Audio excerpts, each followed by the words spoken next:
আজ তোমার মরণের দিন। আমি এই কাগজ আর কলম এনেছি, এতে তুমি যা লিখবে তাই হবে। তোমার হাতে মাত্র 1 মিনিট সময় আছে।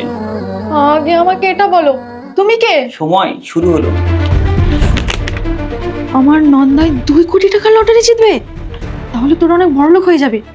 না না, এটা যেন না হয়। আজ আমার মৃত্যুর দিন, এখনো তো সময় আছে, পরে দেখছি। আমার ভাসুরের ছেলে পরের সপ্তাহে একটা ব্র্যান্ড নিউ কার কিনবে, কিছুতেই না, এটা যেন না হয়।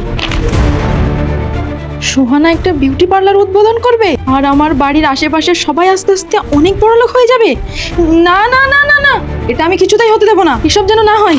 আজকে দেখবো তুমি কি মন্দির ঘরটিকে বেশি ভালোবেসে থাকো নাকি আল্লাহর ঘরটিকে বেশি ভালোবেসে থাকো। যদি তুমি আল্লাহর ঘরটিকে বেশি ভালোবেসে থাকো তাহলে এই ভিডিওতে একটা লাইক দিয়ে চ্যানেলটি সাবস্ক্রাইব করে দিবে। আর যদি মন্দির ঘরটিকে ভালোবেসে থাকো তাহলে কিচ্ছু করার দরকার নেই, আর কমেন্টে লিখে দাও আই লাভ ইউ আল্লাহ।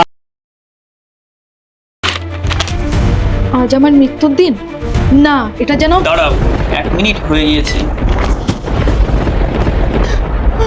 তুই যদি চাইতিস নিজের জীবন বাঁচাতে পারতিস, নিজের জন্য ভালো কিছু লিখতে পারতিস, কিন্তু তুই এটা না করে 1 মিনিট ধরে অন্যের খারাপ চেয়ে নিজের সময় নষ্ট করলি আর নিজের কথাই ভাবতে ভুলে গেলি। এখন চল আমার সাথে। হা হা হা হা হা।